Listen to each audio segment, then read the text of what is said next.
Salam, hər vaxtınız xeyir olsun əziz izləyicilər. Müəllimlərin və abituriyentlərin səbirsizliklə gözlədiyi və Dövlət İmtahan Mərkəzi tərəfindən yenicə nəşr edilmiş 3-cü qruplar üzrə tarix fənnindən 20 variant sınaq imtahanı test kitabçasının suallarının izahı ilə, sınaqların izahı ilə sizləri tanış etmək istərdim. Gündən etibarən bütün sınaqların izahı yenə də olduğu kimi bizim kanalımızda yerləşdiriləcək. Bax, bu izahlar digər vəsaitlərdə olduğu kimi məhz tarix fənni üzrə də yenə 10 variant mövzular üzrə, 10 variant isə ümumi sınaqlar öz əksini tapmışdır ki, sınaqların düzgün cavabını əldə etmək üçün QR kodu skan eləyərək nəticənizlə tanış ola bilərsiniz. Hər il olduğu kimi məhz bu ildə sınaq qruplarımıza qeydiyyat davam eləyir. İstər 2-ci, istərsə 3-cü qruplar məhz qarşıdakı 2 aylıq dövr ərzində istərsə 1-ci, istər 2-ci blok imtahanına hazırlaşmaq üçün məhz 055 437 53 nömrəsinə yazaraq sınaq qrupumuzdan qeydiyyatdan keçə bilərlər. Sınaq qrupumuza qoşulmaqla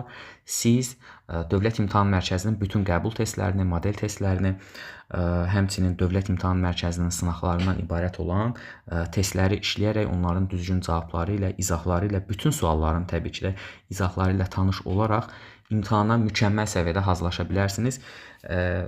Əvvəlki illərdə olduğu kimi məhz bu ildə sınaq qrupumuza qoşulan abituriyentlər üçün imtahanda hansı suallarla qarşılaşa biləcəklərini, imtahanın hansı səviyyədə olacağını əvvəlcədən müəyyən etmə imkanlarını əldə edəcəklər. Sınaq qrupumuzun üstünlükləri say-say bitməz. Ən yaxşısı elə siz qeyd elədiyim nömrəyə yazın və ətraflı məlumat əldə edərək qeydiyyatdan keçin. Birinci sualımıza baxaq. Azərbaycanda ərəb əsarəti dövrü, Əməvilər sülaləsinin dövrü və Abbasilər sülaləsinin dövrü. Əvvəla burada biz intervalımızı qurmalıyıq ki, testimizi asanlıqla işləyək. 661, 750-ci illərdə deməli Əməvilərin, Abbasilərin dövrü isə 750-1258-ci illəri əhatə eləyir. Beyləqanda müsafirin başçılığı ilə üsyan 748-752-ci illəri əhatə eləyir. Əməvilərin dövründə başlayır, Abbasilərin dövründə başa çatır. Yəni bir də A variantı doğrudur. Xəzər xaqanlığı ilə ilk toqquşmalar məhz Rəşidi xəlifələrinin, insaflı xəlifələrin dövründən etibarən baş vermişdi. Yanlışdır. Əhalinə siyahıya alınması, vergilərin artırılması 725-ci ili əhatə edir. Yəni bir də olur A ilə C. İkinci tərəfə baxırıq.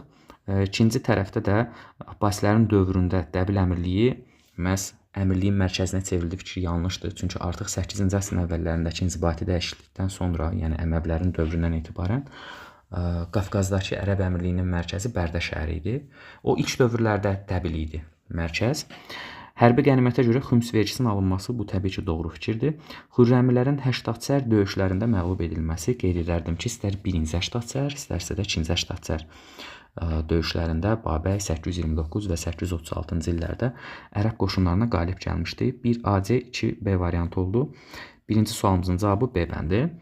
Baxın, gördüyünüz kimi burada Azərbaycan qədim dövr və erkən orta əsrləri əhatə eləyən suallardır, test tapşırıqlarıdır. Bir daha qeyd edərdim ki, digər sınaqların izahı da məhz kanalımızda yerləşdiriləcək. Ona görə indidən abunə olub bildirimləri açmağı unutmayın. Göstərilənlərin aid olduğu şəhər hansıdır? Bizə xəritə təqdim edilibdir. Xəritələri də asan üsulla öyrənmək üçün yuxarıda yerləşdirəcəyim linkə daxil olub xəritələrin izahları ilə tanış ola bilərsiniz. Bütün növ xəritələrin.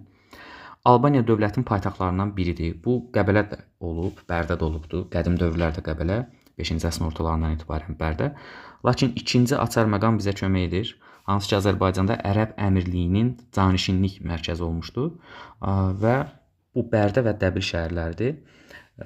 Dəbil də Albaniyanın paytaxtı olmadığına görə həmçinin xəritədə işarələnməyibdir. Dəbilin ərazisi təxmini bu hissələrdə verilir erkən orta əsrlərdə. Burada düzgün cavabımız 4 olur. 5 hansı ki burada uyğun gəlir müəyyən qədər Qəbəliyə, Şirvan bölgəsindən daha şimal-qərbdədir. Lakin Ərəb Əmirliyinin mərkəzi olmayıbdır Qəbələ. 2 hansı ki Təbrizə uyğun gəlir, 1 Marağıya, 3 Ərdəbilə uyğun gəlir. Və burada da cavabımız oldu D bəndi. Üçüncü sualın izahı ilə tanış olaq. Eramızdan əvvəl 1-ci əsrin 60-cı illərində Roma qoşunlarının Azərbaycana yürüşlərinə aiddir. Fraspa döyüşündə Atropatena qoşunlarının Romalıları məğlub etməsi. Bu eramızdan əvvəl 36-cı ildədir. Albaniya və Roma hərbi qüvvələri arasında döyüşlərin baş verməsi. Belə ki, istər eramızdan əvvəl 65, istərsə də eramızdan əvvəl 66 və 65-ci illərdə döyüşlər baş vermişdi ki, hər iki döyüş Roma qüvvələrinin qələbəsi ilə, Pompeyin qələbəsi ilə başa çatmışdı. C variantı yanlışdır, ona görə ki, Albaniya burada partiya ilə müttəfiqlik əlaqəsi qurmur. və yaxud da Azərbaycan Roma imperiyasının əsarəti altına düşmür. Çünki bu dövrdə Roma respublika dövrünü yaşayırdı. Həmçinin albanlar müstəqilliklərini qoruyub saxlayırlar. Hökmdar yox, sərkərdədir Kozis və Qanıq döyüşündə məğlub olsa belə hökmdar fikrinə görə yanlışdır. Bax, bununla da bağlı qızıl qaydalar paylaşmışdım ki, hansı tipdə suallar düşə bilər, imtahanda bizi nə gözləyə bilər. Onunla da bağlı yenə yuxarıda yerləşdirəcəyim linklərdən izləyə bilərsiniz. 4-cü sualda daha sonra baş vermişdir, xronoloji bir sualdır. Kutilərin Akkad dövlətinin varlığına son qoyulması eramızdan əvvəl 22-ci əsr 3-cü ilin ikinci yarısı. İskit, Sak və digər türk tayfaları Azərbaycan axını başlamışdı eramızdan əvvəl 7-ci əsrin birinci yarısında. Azərbaycanın cənubunda dövlət qurumlarının meydana gəlməsi eramızdan əvvəl 3-cü minilliyin birinci yarısından etibarəndir. Manna adının ilk dəfə qaynaqlarda çəkilməsi eramızdan əvvəl 843-dədir. Paytaxt İzirtunun Assuriya hökmdarı Aşurbanipal tərəfindən dağıdılması eramızdan əvvəl 650-ci ildədir. Və burada da daha sonra baş verən elə E bəndidir. B variantı 7-ci əsrin birinci yarısına, E variantı isə 7-ci əsrin ortalarına uyğun gəlir və daha sonra baş verən hadisə E bəndi olurdu. Əgər daha əvvəl istənilsəydi bizdən, biz burada C-ni işarə edə bilərdik. 5-ci sualda ərəb xilafətində hakimiyyətə gələn Əməvilər sülaləsi vergi siyasətinin getdikcə sərtləşdirilir. Yerli əhali ilə ərəblər arasında fərqlərin qoyulması əsarət altında olan xalqların xilafətə qarşı etiraz çıxışlarının baş verməsinə səbəb oldu. Belə çıxışlardan birinə Azərbaycanda müsafir başçılıq edirdi. Müsafir qeyd edelim ki, Beyləqan üsyanına rəhbərlik edibdi. Mətndə bəhs edilən hərəkat başçısı, yəni müsafir ilə Babəyin arasındakı oxşar cəhəti müəyyən edin. Əməvilər sülaləsinin yeritdiyi ayrı-seçkilik siyasətinə qarşı mübarizə aparması Babəy yalnız Abbasilərin dövründə üsyan rəhbəri olub, ümumiyyətlə Xürrəmlər hərəkatı Abbasilərə qarşı yönəlibdi. Üsyana 8-ci əsrin ikinci yarısında başçılıq etmələri. 748-752-ci illəri əhatə eləyir. Həmən bax bu müsafir üsyanı, əvvəlki dərslərdə bunun konkret tarixi verilirdi. Yəni müsafir üçün bunu deyə bilərik. Amma Babəy 816-dan 9-cu əsrin 1-ci rübündən üsyana rəhbərlik eləyir. Mübarizəyə Araz çayından cənubdakı ərazilərdə başlamaları. C bəndi niyə yanlışdır? Çünki müsafir Beyləqanda Araz çayından şimaldakı ərazilərdə üsyana başlayıbdı. Həmçinin Babəyin də məhz əsas belə deyək də istinadgah nöqtəsi Azərbaycan idi. Babəyə aid etmək olsa belə bunu müsafirə aid edə bilmərik. Daha sonra ərəb əsarətindən azad olmağa çalışırdılar. Bunu doğru qəbul etmək olar, hər ikisinə aid ortaq xüsusiyyət kimi. Məzdəkilərin ideyasını davam elətdirməsi bu Babəyə aid bir xüsusiyyət olurdu. 5-ci sualda da cavabımız oldu D bəndi. 6-cı suala gəlin baxaq. Erkən Tunc dövrü Azərbaycanda nə baş veribdi? Kollektiv dəfn etmə adəti meydana gəlmişdir. Elə A variantı doğrudur. İkinci ictimai əmək bölgüsü Orta Tunc, yenə Orta Tunc və Son Tunc dövrü. Cavabımız oldu 6-da A bəndi. 7-yə baxaq. Manna tarixində eramızdan əvvəl 7-ci əsrin 70-50-ci illər, yəni 670-650-ci illərdə baş verən hadisələr. 675-650-də də hakimiyyətdə olubdu Ağşehir. Elə Ağşehirinin dövrünə aid xüsusiyyətlər lazımdır bizə. Ağşehirinin Assuriya torpaqlarına hücumlar etməsi.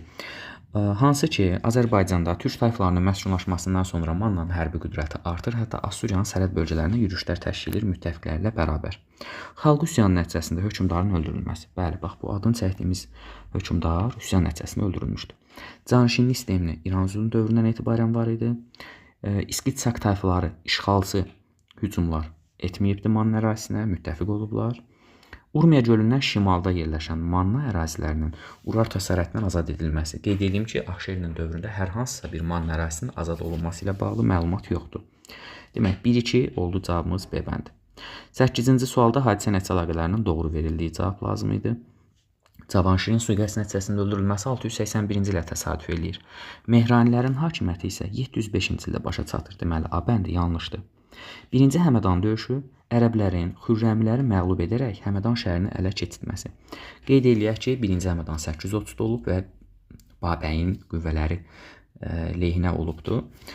Abbasilər sülaləsinin hakimiyyətə gəlməsindən sonra Azərbaycanda cizyə vergisi alınmağa başlandı.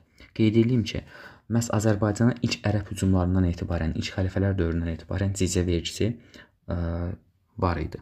Urnayer Albaniyada hakimiyyətə gəldi və xristianlığı dövlət dini elan etdi. Bu doğru fikirdir. Albaniyada ilk dəfə hökmdar tərəfindən rəsmi şəkildə xristianlıq dövlət dini elan edilmişdi. E bəndi niyə yanlışdır? Amid döyüşü baş verdi. 359, Dizraf döyüşü baş verib 371. Dizrafda itirilən torpaqlar 387-də geri qaytarılır. Atropatena və Albaniya üçün deməli mədəniyyətlərinə aid ortaq xüsusiyyət. Bəzi şəhərlərin ayrı-ayrı hökmdarlar tərəfindən salınması doğru fikirdir. Ölkə ərazisinə Yunan mədəniyyətinin yayılması, bəli, elin Yunan mədəniyyətinin təsirinə məruz qalmışdılar. Heroqlif yazıdan istifadə qeyd edə bilmərik. Bu Mannada var idi, tanışılan, bunlarda yox. Möhürlərin üzük formasında hazırlanması. Bunu Alban mədəniyyətinə aid nümunə verə bilərik. Təqvimlərin yaradılması isə qeyd etmək olmaz. 1-2 B variantı oldu, mədəni xüsusiyyətləri. 10-cu suala keçidək. Manna hökmdarı Axşeri ilə Atropaten hökmdarı Artabazd arasındakı ümumi xüsusiyyət. Müttəfiq olduqları dövlətlərlə münasibətlərin pozulması. Qeyd edeyim ki, bax, belə bir sual müəllimlərin işə qəbul imtahanında əvvəlki illərdə istifadə olunmuşdu. Deməli, həm Axşeri Assuriya ilə müttəfiqlik münasibətlərini pozur, yəni Artabazd əvvəllər müttəfiq olduğu Parfiyadan uzaqlaşıb Roma ilə yaxınlaşır. Ümumi xüsusiyyətdir. Roma işğallarına qarşı mübarizə Artabazda aiddir. İskit dövləti ilə dostluq əlaqələrinin yaradılması. Demək, bu Axşeri ilə verə bilərik bu xüsusiyyəti. Xalq üsyanı nəticəsində yenə Axşeri Midiyada baş verən Kaştari üsyanına yardım edilməsində. Demək, 11-ci suala baxaq. Eramızdan əvvəl 6-cı əsrə aiddir. Midiya dövlətinin Assuriya əsarətindən tamamilə azad olması eramızdan əvvəl 7-ci əsrdir. Daha sonra Manna dövləti ilə Assuriya arasında Sirdaqqa sazişi eramızdan əvvəl 714, Urmiya gölü ətrafında İskit dövlətinin yaranması eramızdan əvvəl 7-ci əsrin 1-ci yarısı, Azərbaycan torpaqlarının Əhəməni əsarətinə düşməsi. Belə ki, Midiyanın süqutundan sonra Azərbaycanın cənub əraziləri də Əhəmənilərin tərkibinə keçir. Eramızdan əvvəl məhz 550-ci ildə yaranan Əhəməni dövlətinin tərkibinə. Bu doğru fikirdir. İskəndərin Cənubi Qafqaza yürüşlərinin baş verməsi isə eramızdan əvvəl 4-cü əsr tarixinə qeyd edə bilərik, hansı ki, İskəndərin şərqə doğru yürüşləri dövründə.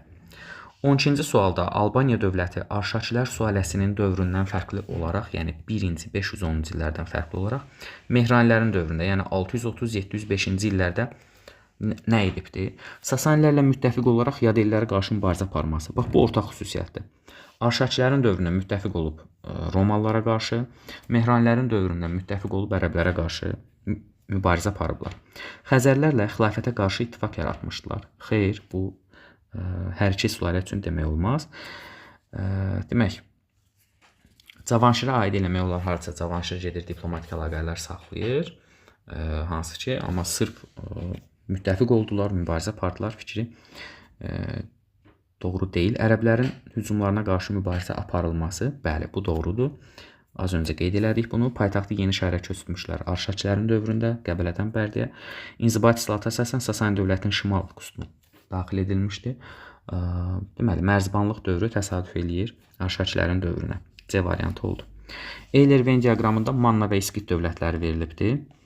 Eramızdan əvvəl 7-ci əsrin, deməli, Manna ortaq xüsusiyyət, bu da İskitlərə aid. Buradan demək qeyd eləyək. Eramızdan əvvəl 7-ci əsrin 1-ci yarısında Assuriya dövlətinə qarşı mübarizə aparması. Belə ki, bunu hər ikisinə aid ortaq xüsusiyyət vermək olar. Urartu dövləti tərəfindən ərazisinin bir hissəsinin işğal edilməsi, bu Manna torpaqları idi, hansı ki, müəyyən dövrlərdə geri qaytardılar. Altaydan, Krım yarımadasından köç edən türklər tərəfindən əsas qoyulubdur. İskitlərin elli mədəniyyətin yayılmasına hər ikisinə aid eləmək olmaz. Elə deyini cavablardan çıxanda, bəli, cavabımız alınırmış.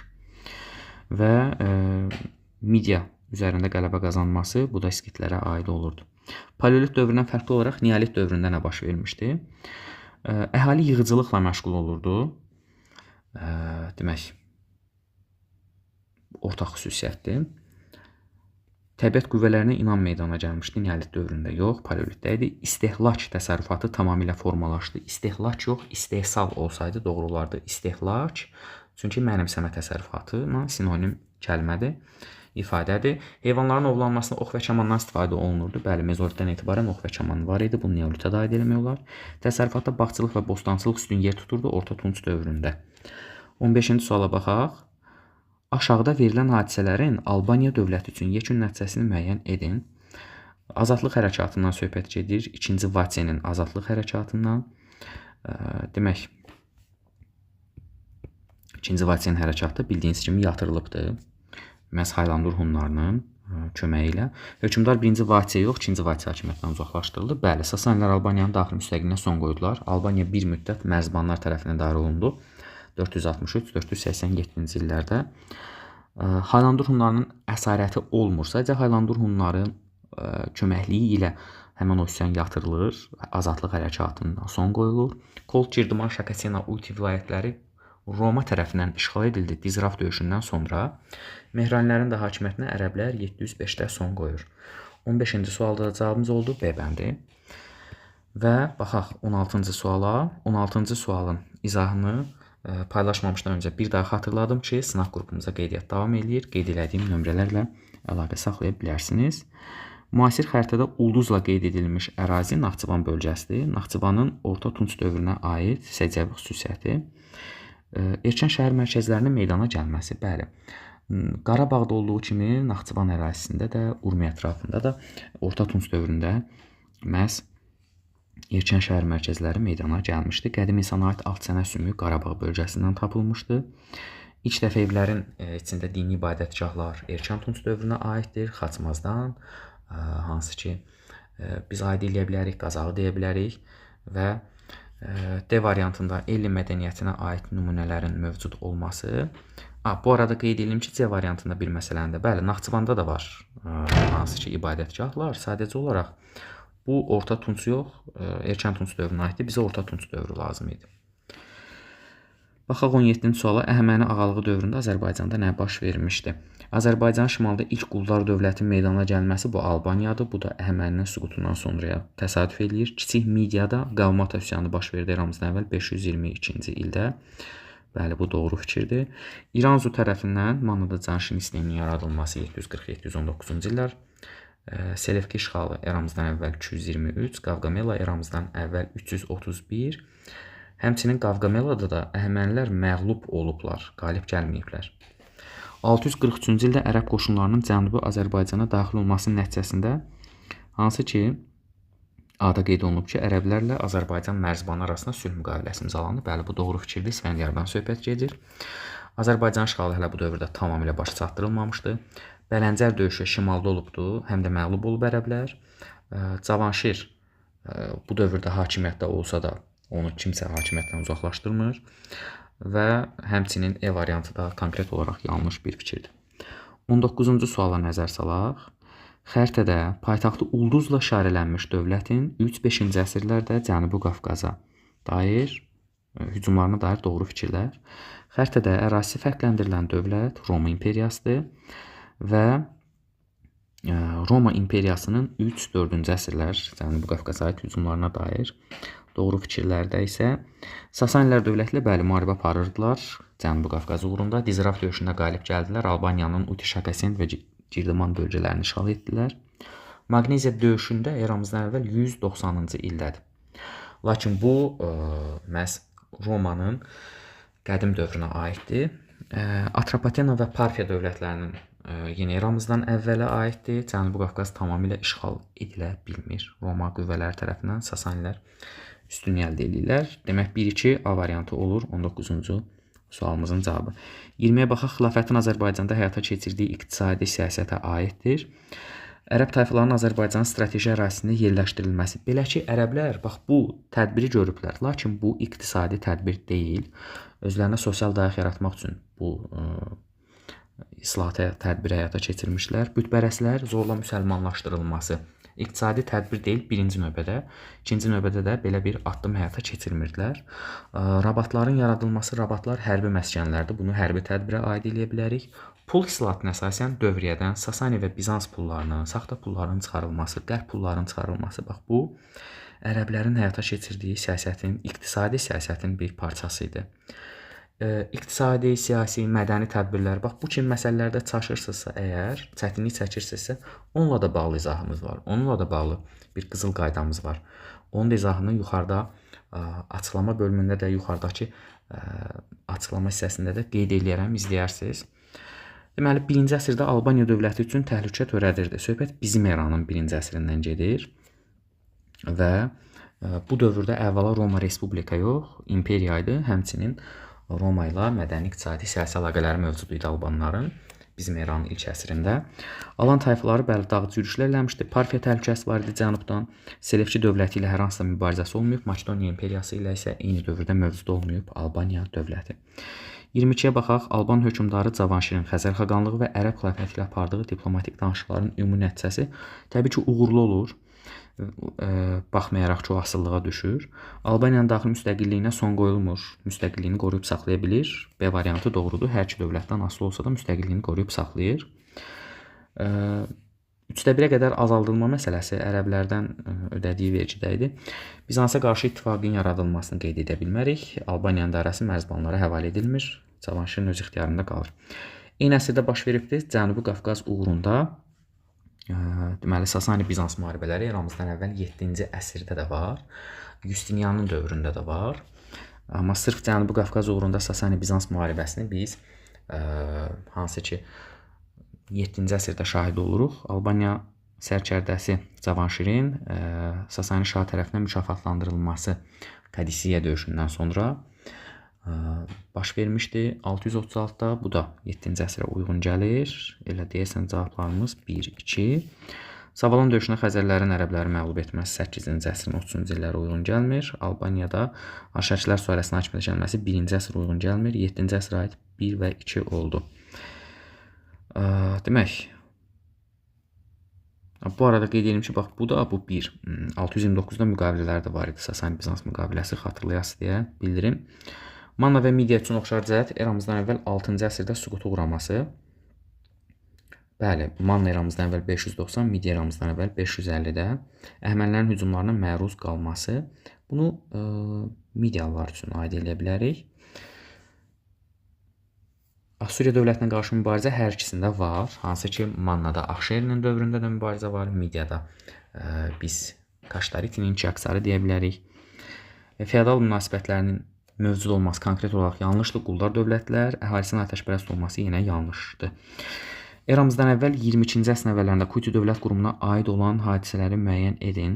Hansı ki, iki çay arasında mövqeyi zəifləmir, güclənir. Çünki Akkad dövlətini süquta uğradırlar və hakimiyyətdə türk mənşəli sülalə idi.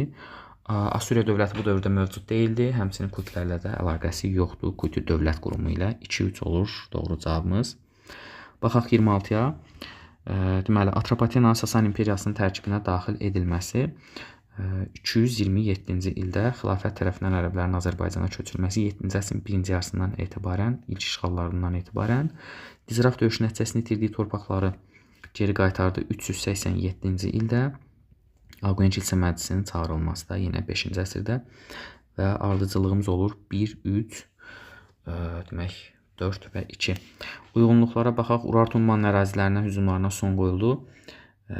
Eramızdan əvvəl 8-ci əsrdə Rusanın öldürülməsindən sonra 714-cü ildə uyğun gəlmir heç birinə. Türk mənşəli dövlətin əsasının qoyulması Azərbaycan ərazisində, belə ki, bu İskit dövlətindən söhbət gedir.